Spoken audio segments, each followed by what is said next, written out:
The conflicts of men's interests.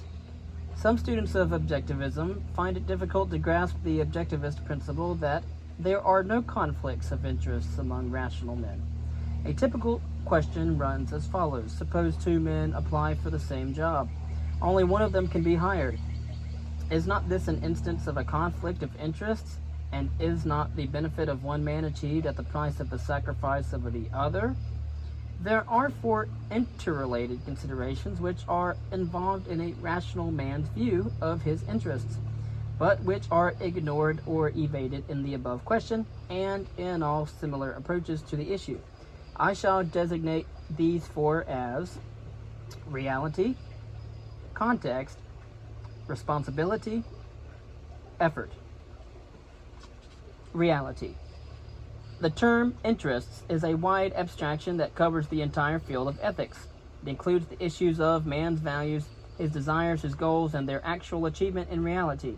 A man's interests depends on the kind of goals that he chooses to pursue. His choice of goals depends on his desires.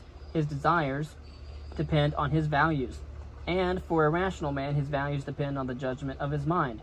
I do want to say something really quick, that one's worldview will shape one's beliefs, and one's beliefs and belief system, in some cases, will shape one's values, and one's values will indeed shape one's goals, and that their goals will always shape behavior. Desires or feelings or emotions or wishes or whims are not tools of cognition. They are not a valid standard of value, nor a valid criterion of man's interests. The mere fact that a man desires something does not constitute a proof that the object of his desire is good, nor that its achievement is actually to his interest. To claim that a man's interests are sacrificed whenever a desire of his is frustrated is to hold a subjectivist view of man's values and interests, which means to believe that it is proper, moral, and possible for man to achieve his goals, regardless of whether they contradict the facts of reality or not, which means to hold an irrational or mystical view of existence, which means to deserve no further consideration. In choosing his goals, the specific values that he seeks to gain and or keep, a rational man is guided by his thinking, by a process of reason, not by his feelings or desires. He does not regard desires as irreducible primaries, and as the given, which he is destined irresistibly to pursue. He does not regard because I want it or because I feel like it as a sufficient cause and validation of his actions. He chooses and or identifies his desires by a process of reason, and he does not act to achieve a desire until and unless he is able rationally to validate it in a full context of his knowledge and of his other values and goals. He does not act until he is able to say, I want it because it is right. The law of identity, A, is a rational man's paramount consideration in the process of determining his interests. He knows that the contradictory is the impossible, that a contradiction cannot be achieved in reality, and that the attempt to achieve it can lead only to disaster and destruction. Therefore, he does not permit himself to hold contradictory values, to pursue contradictory goals, or to imagine that the pursuit of a contradiction can never be to his interest. Only an irrationalist, or mystic, or subjectivist, in which category I place all those who regard faith, feelings, or desires as man's standard of value, exists in a perceptual conflict of interests. Not only do his alleged interests clash with those of other men, but they also clash with one another. No one finds it difficult to dismiss from philosophical consideration or historical consideration or psychological consideration for that matter the problem of a man who wails that life entraps him in an irreconcilable conflict because he cannot eat his cake and have it too. That problem does not acquire intellectual validity by being expanded to involve more than cake, whether one expands it to the whole universe, as in the doctrines of existentialism, or only to a few random whims and evasions, as in most people's views of their interests. When a person reaches the stage of claiming that man's interests conflict with reality, the concept interests ceases to be meaningful, and his problem ceases to be philosophical and becomes psychological. Context. Just as a rational man does not hold any conviction out of context, that is, without relating it to the rest of his knowledge and resolving any possible contradictions, So he does not hold or pursue any desire out of context, and he does not judge what is or is not to his interest out of context, on the range of any given moment. Context dropping is one of the chief psychological tools of evasion. In regard to one's desires, there are two major ways of context dropping: the issues of range and of means. A rational man sees his interests in terms of a lifetime and selects his goals accordingly. This does not mean that he has to be omniscient, infallible, or clairvoyant. It means that he does not live his life short range and does not drift like a bum pushed by the spur of the moment. It means that he does not regard any moment as cut off from the context of the rest of his life, and that he allows no conflicts or contradictions between his short range and long range interests. He does not become his own destroyer by pursuing a desire today which wipes out all of his values tomorrow. A rational man does not indulge in wishful longings for ends divorced from means. He does not hold a desire without knowing or learning and considering the means by which it is to be achieved. Since he knows that nature does not provide man with the automatic satisfaction of his desires, that a man's goals or values have to be achieved by his own effort, that the lives and efforts of other men are not his property and are not there to serve his wishes. A rational man never holds a desire or pursues a goal which cannot be achieved directly or indirectly by his own effort. It is with the proper understanding of this indirectly that the crucial social issue begins. Living in a society instead of on a desert island does not relieve a man of the responsibility of supporting his own life. The only difference is that he supports his life by trading his products or services for the products or services of others. And in this process of trade, a rational man does not seek or desire any more or any less than his own effort can earn. What determines his earnings, you might ask? The free market, that is, the voluntary choice and judgment of the men who are willing to trade him their effort in return. When a man trades with others, he is counting, explicitly or implicitly, on their rationality, that is, on their ability to recognize the objective value of his work. A trade based on any other premise is a con game or a fraud. Thus, when a rational man pursues a goal in a free society, he does not place himself at the mercy of whims, the favors, or the prejudices of others. He depends on nothing but his own effort, directly, by doing objectively valuable work, indirectly, through the objective evaluation of his work by others. It is in this sense that a rational man never holds a desire or pursues a goal which cannot be achieved by his own effort. He trades value for value. He never seeks or desires the unearned.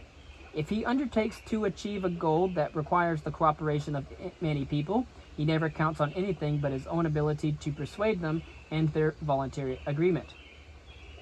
Here I am reminded of Thomas Jefferson in his Canons of Conduct, number 2, never bother with someone else what you can do yourself. Needless to say, a rational man never distorts or corrupts his own standards and judgment in order to appeal to the irrationality, stupidity, or dishonesty of others. He knows that such a course is suicidal. He knows that one's only practical chance to achieve any degree of success or anything humanly desirable in the dealings with those who are rational, whether they are many of them or few. If in any given set of circumstances any victory is possible at all, it is only reason that can win it. And in a free society or a free market, no matter how hard the struggle might be, it is reason that ultimately wins.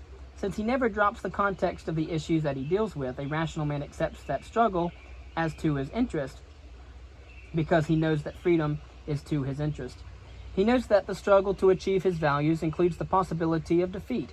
He knows also that there is no alternative and no automatic guarantee of success for man's effort, neither in dealing with nature nor with other men. And so he does not judge his interests by any particular defeat, nor by the range of any particular moment.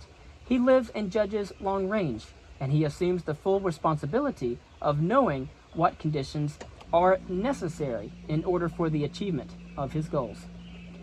Responsibility. This last is the particular form of intellectual responsibility that most people evade. That evasion is the major cause of their frustrations and their defeats. Most people hold their desires without any context whatever as ends hanging in a foggy vacuum, the fog hiding any concept of means. They rouse themselves mentally only long enough to utter an "I wish" and stop there, and wait as if the rest were up to some unknown power. What they evade is the responsibility of judging the social world. They take the world as the given. A world I never made is the deepest essence of their attitude, and they seek only to adjust themselves uncritically to the incomprehensible requirements of those unknowable others who did make the world, whoever those might be. But humility and presumptuousness are two sides of the same psychological coin, or medal, or trophy, as you wish. In the willingness to throw oneself blindly on the mercy of others, there is the implicit privilege of making blind demands on one's masters. There are countless ways in which this sort of metaphysical humility reveals itself. For instance, there is the man who wishes to be rich, but never thinks of discovering that means, actions, and conditions are required in order to achieve wealth. Who is he to judge? He never made the world, and nobody gave him a break. There is the girl who wishes to be loved, but never thinks of discovering what love is, what values it requires, and whether she possesses any virtues to be loved for. Who is she to judge? Love, she feels, is an inexplicable favor, so she merely longs for it, feeling that somebody has deprived her of her share in the distribution of favors. There are the parents who suffer deeply and genuinely because their son or their daughter does not love them, and who simultaneously ignore, oppose, or attempt to destroy everything that they know of their son's convictions, values, and goals, never thinking of the connection between these two facts, never making an attempt to understand their son. The world that they never made and dare not challenge has told them that children love parents automatically. There is the man who wants a job, but never thinks of discovering what qualifications the job actually requires or what constitutes doing one's work well. Who is he to judge? He never made the world. Somebody owes him a living. How? Somehow. A European architect of my acquaintance was talking of his trip to Puerto Rico. He described with great indignation of the universe at large, the squalor of the Puerto Ricans' living conditions, and then he described what wonders modern housing could do for them, which he had daydreamed in detail, including electric refrigerators and tiled bathrooms. And I asked him who would pay for it. He answered in a faintly offended and almost huffy tone of voice, "Oh, that's not for me to worry about. An architect's task is only to project what should be done. Let somebody else think about the money." That is the psychology from which all social reforms or welfare states or noble experiments or the destruction of the world have come. In dropping the responsibility for one's own interests and life for the interests of others, one also drops the responsibility of ever having to consider the interests and lives of others, of those others who are somehow to provide the satisfaction of one's desires. Whoever allows a somehow into his view of the means by which his desires are to be achieved is guilty of that metaphysical humility which, psychologically speaking, is the premise of a parasite. As Nathaniel Branden pointed out in a lecture, somehow always means somebody. The last is effort. Since a rational man knows that man must achieve his goals by his own effort, he knows that neither wealth nor jobs nor any human values exist in a given limited static quantity, waiting to be divided. He knows that all benefits have to be produced, that the gain of one man does not represent the loss of another, that a man's achievement is not earned at the expense of those who have not achieved it. Therefore, he never imagines that he has any sort of unearned, unilateral claim on any human being, and he never leaves his interests at the mercy of any one person or single specific concrete. He may need clients, but not any one particular customer. He may need a job, but not any one particular job. If he encounters competition, he either meets it or chooses another line of work. There is no job so slow that a better, more skillful performance of it would pass unnoticed and unappreciated. Not in a free society, that is. Ask any office manager. It is only the passive, parasitical representatives of the humility metaphysics school who regard any competitor as a threat, because the thought of earning one's position by personal merit is not part of their view of life. They regard themselves as interchangeable mediocrities who have nothing to offer and who fight in a static universe for someone's causeless favor. A rational man knows that one does not live by means of luck, breaks, or favors, that there is no such thing as an only chance or a single opportunity, and that this is guaranteed precisely by the existence of competition. He does not regard any concrete, specific goal or value as irreplaceable. He knows that only persons are irreplaceable, only those one loves.